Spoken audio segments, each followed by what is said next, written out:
Hey guys, welcome back to Sripada stories. అందరికీ ముందుగా సంక్రాంతి శుభాకాంక్షలు అండి.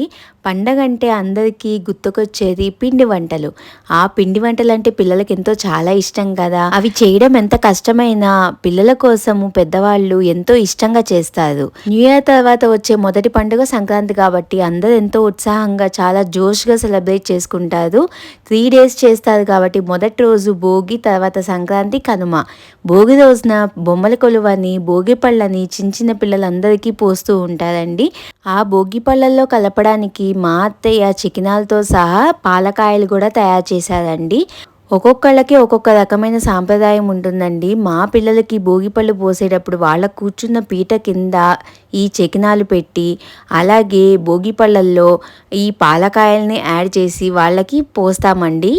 ఇంకా పండుగ వాతావరణం వచ్చేసిందంటే ఇంటి నిండా చుట్టాలు వచ్చేస్తారు కదా. దానికన్నా ముందు వాళ్ళకి ఏమైనా స్పెషల్స్ చేసి పెట్టాలని ఉంటుంది. అందుకే ఇంట్లో పిండి వంటలు అనేది ప్రతి పండగకి కంపల్సరీగా చేసుకుంటూ ఉంటారు. మేమైతే 1 week ముందే పండగకి అంతా సిద్ధం చేసేసామండి. చెక్కలు చెకినాలు అయితే చేసామండి. అలాగే పప్పుండలు కూడా చేద్దాం అనుకుంటున్నాం. స్వీట్ కూడా ఒకటి చేయాలి కదా. చాలామంది సంక్రాంతికి అరిసెలు చేసుకుంటూ ఉంటారు. కొంతమందికి అది వస్తుంది, కొంతమందికి రాదు. మా ఇంట్లో పసిపిల్లలు ఉన్నారు కాబట్టి మాకు టైం కుదరక, అది చాలా పెద్ద ప్రాసెస్ కాబట్టి మేము ఈసారికి పప్పుండలు అయితే చేసుకుంటున్నామండి. ఆల్రెడీ ఆ వీడియో నేను ముందుగానే మీకు పోస్ట్ చేశాను. మీకు ఆ రెసిపీ కావాలంటే నా కుకింగ్ ప్లేలిస్ట్లో ఉంటుందండి, చూడండి. అలాగే ఇవాళ అయితే చెక్కలోను చెకినాల తయారీ విధానం అయితే చూసేద్దామండి. నేను ఇచ్చే సజెషన్ ఏంటంటే అన్ని పిండి వంటలు ఒకేసారి చేయకండి, ఎందుకంటే స్టెయిన్ అయిపోతాము. రోజుకొక పిండి వంట చొప్పున చేసుకోండి. ఇన్ కేస్ తక్కువ క్వాంటిటీ అయితే చేసేసుకోవచ్చండి. ఎక్కువ క్వాంటిటీ అనుకోండి చాలా కష్టం అవుతుంది. ఫస్ట్ అయితే మేము చెక్కలు తయారు చేసుకున్నామండి. చెక్కలు చెక్కినాలు 2 బియ్యపిండితోనే చేస్తాం కాబట్టి చెక్కల్లో మేము శనగపప్పు గంట ముందే నానబెట్టుకున్నాము. అలాగే పల్లీలు వేయించుకుని చిన్న బద్దలుగా వేసుకున్నాము. కొంచెం కరివేపాకు, వెల్లుల్లిపాయ, జీలకర్ర ముద్ద కూడా వేసుకుంటే చాలా అంటే చాలా టేస్టీగా ఉంటుందండి. నచ్చిన వాళ్ళు నువ్వులు కూడా వేసుకోవచ్చు, లేదా స్కిప్ చేసేసుకోవచ్చు. అలా ఇంట్లో ఒక ప్రెషర్ ఉంటే ఆయిల్ పేపర్స్తో కానీ, లేదా పాలిథిన్ కవర్స్ ఉంటాయి కదా, వాటికి కూడా కొంచెం ఆయిల్ అప్లై చేసుకుని మనం అట్లా ముందుగానే ఉల్లలు చుట్టుకొని దాన్ని ప్రెస్ చేసుకోవడమేనండి. తర్వాత మనం హోల్స్ పెట్టుకుంటే సరిపోతుంది. అట్లాగా చాలా అంటే చాలా క్రిస్పీగా టేస్టీగా వస్తాయండి. చూస్తున్నారా, ప్రెషర్లో నొక్కేసరికి ఎంత సన్నగా వస్తున్నాయో. అవి వెంటనే మనం బాక్స్లో స్టోర్ చేయకుండా కొంచెం సేపు గాలికి పెడితే కొంచెము చెక్కల్లో ఉండే మెత్తదనం అంతా పోయి క్రిస్పీగా తయారవుతుంది. అలాగే మీరు ఎప్పుడూ కానీ పిండి వంటలు చేసేటప్పుడు ఐరన్ క్యాస్ట్వి యూజ్ చేస్తే చాలా మంచిదండి. ఎందుకంటే వేడి తగ్గిపోదు, బాగా కాలుతాయి కూడా, పచ్చివాసన రాకుండా ఉంటుంది. చెక్కలు చేయడం చాలా ఈజీ అండి. 2-3 kgs పోసుకున్న మనం బియ్యపిండి గంటలో మొత్తం చేసేసుకోవచ్చు. అలాగే చెకినాలు అనేవి చాలా కష్టం అండి. ఫస్ట్ ఎర్లీ మార్నింగే మనము ఒక 3 hours ముందే బియ్యాన్ని అనేది నానబెట్టేసుకోవాలి. ఇన్ కేస్ కేజీ బియ్యం అనుకోండి, కేజీకి 1/4 kg నువ్వులు వేసుకోవాలి కంపల్సరీగా. అప్పుడే చాలా టేస్టీగా ఉంటుందండి. దానికి తగినంత ఓము కూడా వేసుకోవాలి. ఈ రెండు నీళ్ళల్లో ఒకసారి కడుక్కుని వడగట్టుకుని వేసుకుంటే చాలా బాగుంటుందండి టేస్ట్.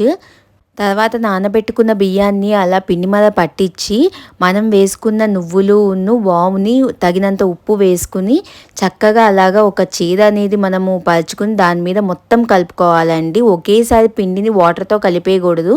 ఫస్ట్ ఈ పొడంతా మొత్తం కలవాలి. ఆ నువ్వులు బియ్యపిండిలో మొత్తం కలిస్తే అప్పుడు టేస్ట్ మంచిగా ఉంటుందండి. లేకపోతే ఎక్కడికక్కడ బద్దలుగానే ఉండిపోతుంది గట్టిగా. చూస్తున్నారు కదా, క్లాత్ మీద మా అత్తయ్య మొత్తం మంచిగా నువ్వులు ఓము మిక్స్ అయ్యేటట్టు మంచిగా కలుపుతున్నారండి. ఉప్పు అనేది జాగ్రత్తగా చూసుకుని వేసుకోవాలి. కొంచెం ఎక్కువైనా అస్సలు తినలేమండి. ఉప్పు కొంచెం తక్కువ పడినా మనం ఏదైనా టమాటా పచ్చడి కానీ, పళ్ళకారం కానీ, వెల్లుల్లి కారం కానీ నంచుకుని తినేయచ్చండి. చూస్తున్నారు కదా, అలాగా మిశ్రమాన్ని మంచిగా కలుపుకోవాలి. ఎక్కడ ఉండలు లేకుండా. తడి నువ్వులు ఓము వేసాం కాబట్టి అలాగా గుండలు కట్టే ఛాన్స్ ఉంటుంది. అలా కాకుండా జాగ్రత్తగా కలుపుకోండి. కొంచెం మిశ్రమాన్ని అయితే ఫస్ట్ మేము తీసుకుని నేను చూపిస్తున్న కన్సిస్టెన్సీలో అయితే కలుపుకోండి. చూస్తున్నారా, అలా ఈజీగా తిప్పితే తిరగాలండి పిండి. ఫస్ట్ అయితే ఎప్పుడు కానీ సాంప్రదాయం ఏంటంటే చకినాలు చేసేటప్పుడు మనము ఒక మంచి కాటన్ బేక్ షీట్ తీసుకుని ఫస్ట్ అయితే గౌరీదేవిని చేయాలండి. గౌరీదేవిని అలా నేను చూపిస్తున్నట్టు 2 ముద్దలుగా అట్లా చేసి పెట్టి దానికి గంధము పసుపు కుంకుమ రాయాలి. అమ్మవారికి దండం పెట్టుకుని మనం ఎప్పుడైతే పిండి వంటలు చేస్తామో చకినాలు అనేది ఏదైనా పెద్ద పెద్ద అకేషన్స్కి వాటికి చేస్తూ ఉంటారు. ఫస్ట్ అందుకే గౌరీదేవికి అట్లా దండం పెట్టుకుని బొట్టు పెట్టుకుని మనం కూడా పెట్టుకుని అలాగే మన ఇంట్లో ఆడపిల్లలు ఉంటే వాళ్ళకు కూడా పెట్టి దండం పెట్టుకోవాలండి. ఇప్పుడు దాని తర్వాత వాళ్ళకి నెక్స్ట్ జరిగే ఫంక్షన్లు ఏమేంటివో అవి కూడా తలుచుకుని అమ్మవారికి దండం పెట్టుకుని మనమైతే ఆ గౌరీదేవి చుట్టూతా చకినం అయితే చుట్టాలండి. నేను చూపిస్తున్నాను కదా ఆ రకంగా చుట్టుకోవాలి. ఇదంతా అందరికీ తెలిసిందే, బట్ ఎవరైనా తెలియని వాళ్ళు ఉంటే తెలుసుకుంటారని చెప్తున్నాను. నేనైతే ఆంధ్ర అమ్మాయినండి. నాకు తెలంగాణలో ఇదే ఫస్ట్ అన్నమాట చకినాలు చేయడం. మా ఇంట్లో మా అత్తగారి ఇంట్లో నా చేత మా అత్తయ్య గారు ఈసారి చుట్టించారండి గౌరీదేవిని పెట్టించి. అందుకే నేను ఇంత స్పెషల్గా అనుకుంటున్నాను. చూస్తున్నారు కదా నేను చుట్టిన మొదటి చకినం అన్నమాట. నాకు రాలేదు, బట్ తర్వాత చేయి తిరిగితే ఈజీగా వచ్చేసినాయి అన్నమాట. ఎవరికన్నా ఫస్ట్ కొంచెం కష్టం అనిపిస్తుంది, బట్ వన్స్ మనకి చేయి తిరిగితే ఈజీగా చుట్టేస్తారండి. ఫస్ట్ అయితే నాకు అన్నీ దొడ్డుగా వచ్చాయండి. తర్వాత చుట్టగా నాకు సన్నగా వచ్చిందనమాట తీగ. మనం ఎన్నిసార్లు చుడితే అన్నిసార్లు మళ్ళీ తీసి మళ్ళీ గట్టిగా చుట్టుకోవచ్చు. నేను ఇచ్చే సజెషన్ ఏంటంటే ఫస్ట్ చుట్టే వాళ్ళకి కొంచెం పిండి గట్టిగా ఉందనుకోండి, వాళ్ళకి చుట్టడానికి ఈజీగా ఉంటుంది. మా అత్తగారు వాళ్ళకి ఇవన్నీ కామన్ తెలిసిందే కదా, వాళ్ళకి చిన్నప్పటి నుంచి వాళ్ళు చేసుకుంటూ ఉన్నారు కాబట్టి చాలా ఈజీగా చుట్టేశారండి. నేను చుట్టడానికి ఒక 50 అట్లీస్ట్ అవన్నా చేశానన్న హ్యాపీనెస్ ఉండాలని చెప్పి నేనైతే కొంచెం స్లోగానే చుట్టుకుని చేశానండి. చాలామంది 3, 4, 5 చుట్టలు చుట్టేస్తూ ఉంటారండి, బట్ వేగదు బియ్యపిండి కాబట్టి. ఎందుకంటే సన్నగా 2 చుట్లు చుడితే మంచిగా వేగుతాయండి. ఎక్కువ కూడా మనము ప్యాన్లో వేసుకోవచ్చు, బాగుంటుంది. ఒక మీడియం సైజులో చుట్టుకోవాలి, మరీ పెద్దగా కాదు మరీ చిన్నగా కాకుండా ఒక మీడియంలో చుట్టుకున్నాం అనుకోండి. ఒక ప్యాన్లో ఒక 10 to 11 దాకా పడతాయండి చక్కగా. మేము తీసుకున్న ప్యాన్ అయితే డొల్లలాగా లేకుండా గుంటలాగా వెడల్పు ప్యాన్ అయితే ఐరన్ క్యాస్ట్ తీసుకున్నామండి. ఐరన్దే యూజ్ చేయాలి, మీకు చెప్పాను కదా పిండి వంటలకి. ఎందుకంటే వేడి తగ్గిపోదు, వేడి ఎట్లనే ఉంటుంది. మనం స్టవ్ కట్టేసినా కూడా ఎండ్ దాకా అంతే వేడి మెయింటైన్ అవుతుంది ఐరన్ క్యాస్ట్లో. ఈ విషయం చాలామందికి తెలియక ఇంట్లో ఏదో ఒక కడాయిలో వేసేస్తూ ఉంటారండి. అది కూడా కాక పెద్ద మంట మీదే చేయాలండి ఎప్పుడు కానీ, చిన్న మంట మీద పెట్టకూడదు. హై మీదనే ఉండాలి. మనం ఎండ్ వరకు చేసేదాకా స్టవ్ హై మీదనే ఉండాలి, అప్పుడే మంచిగా వేగుతాయండి. వేగకుండా తెల్లగా ఉండేటట్టే కొంతమంది తీసేస్తూ ఉంటారు చకినాలు, బట్ అది కరెక్ట్ కాదండి. తర్వాత ఏంటంటే మనకి కొంచెం వేగలేదా అన్నట్టు అనిపిస్తుంది. కొంచెం రెడ్డిష్గా గోల్డెన్ బ్రౌన్ కలర్లోకి వస్తే చాలా అంటే చాలా టేస్టీగా ఉంటాయి. నువ్వులు కూడా మంచిగా వేగి మంచి టేస్ట్ వస్తుందండి బియ్యపిండికి. అక్కడక్కడ వాము తగులుతూ పచ్చళ్ళలో గనక మనం నంచుకుని తింటే అద్భుతంగా ఉంటుందండి టేస్ట్. మేము మార్నింగ్ 12:30, 1కి స్టార్ట్ చేస్తే ఈవినింగ్ మాకు 6:30 అయిందండి మొత్తం అయ్యేసరికి. ఎందుకంటే ఒక వాయి కాలడానికి మినిమమ్ 10 to 15 మినిట్స్ దాకా టైం తీసుకుంటుందండి. ఎందుకంటే మంచిగా వేగాలి కాబట్టి అంత టైం తీసుకుంటుంది. చాలామంది ఫాస్ట్గా తీసేసుకుంటూ ఉంటారు, బట్ అది కరెక్ట్ ప్రాసెస్ కాదు. నేను చూస్తున్నారా ఫస్ట్ నాకు కొంచెం ఇబ్బంది అనిపించింది, తర్వాత నేనే ఈజీగా చుట్టేసుకున్నాను. మా పాప ఇంకా చిన్నపిల్లనే, మేము ఎంత కష్టపడి అంత చేసినా తను ఇంత కూడా మమ్మల్ని డిస్టర్బ్ చేయలేదండి. మా వైపు దాని కూడా రాలేదు అసలు. చాలా అంటే చాలా బాగా సపోర్ట్ చేసిందండి. కొంతమంది పిల్లలు మమ్మీ అని ఎప్పుడు వాళ్ళ వెంటే తిరుగుతూ ఉంటారండి, వాళ్ళని ఏ పని చేయనీయకుండా. బట్ ఆ పొజిషన్లో మా పాప అయితే లేదని నాకు చాలా సంతోషం వేసిందండి. చూస్తున్నారా పట్టా నిండా ఎంత మంచిగా చుట్టామో.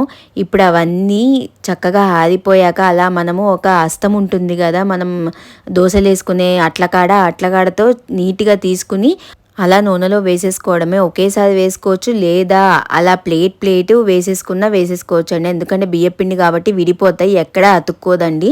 వన్స్ కాలితే మంచిగా ఆటోమేటిక్గా అవే ఊడిపోతాయండి దానికి. నేను మా అత్తగారికి ఏవైతే ఆరిపోయాయో అన్నీ చక్కగా హస్తంతో ప్లేట్స్ తీసుకుని నేనైతే అందులో ఫామ్ చేసి ఇచ్చేసానండి, అన్నీ సెట్గా. మీరు బంచ్ ఒక 3-2 అట్లా బంచ్గా చేసి ఇస్తే చాలా ఈజీ అవుతుందండి ప్లేట్లోకి. అలాగే మీరు ఇట్లా అట్లకాడు ఉంటుంది కదండి, లేదా చిల్లులు గంట ఉంటుంది కదా, వాటి యూజ్ చేయడం కన్నా ఇలాంటి ఒక పుల్ల తీసుకుని దాంతో తీసారనుకోండి చాలా ఈజీ అయిపోతుంది అన్నమాట. అన్నీ ఒకేసారి వచ్చేస్తాయి. ఇవి మనకి బయట స్టీల్ సామాన్ కొట్లలో కూడా ఉంటుందండి అలా పుల్లలు కూడా. చూస్తున్నారు కదా అవి ఎంత బాగా వేగినాయో, మంచి గోల్డెన్ బ్రౌన్ కలర్లోకి వచ్చేసినాయి. అలాగే ఓ పక్క మా అమ్మమ్మ గారు పాలకాయలు చేస్తున్నారండి. మా పిల్లలకి భోగి పళ్ళల్లో యాడ్ చేసి పోయాలని చెప్పాం కదా. చికినాలంటే ఒకటే డిజైన్ ఏం కాదండి, అట్లనే చుట్టడమే కాదు రకరకాల డిజైన్స్ కూడా వేసుకోవచ్చు. ఇంకా మా అత్తయ్య గారు అయితే మా ఇద్దరు పిల్లల పేర్లు కూడా రాశారండి. ఇంకోటి ఏంటంటే ఆరిపోయిన చికినాలు ఎప్పుడు కానీ అలా ఫ్లాట్గా ఉండే దాంట్లో తీసుకుంటే గనక అట్లా ఈజీగా నూనెలోకి చేయొచ్చండి.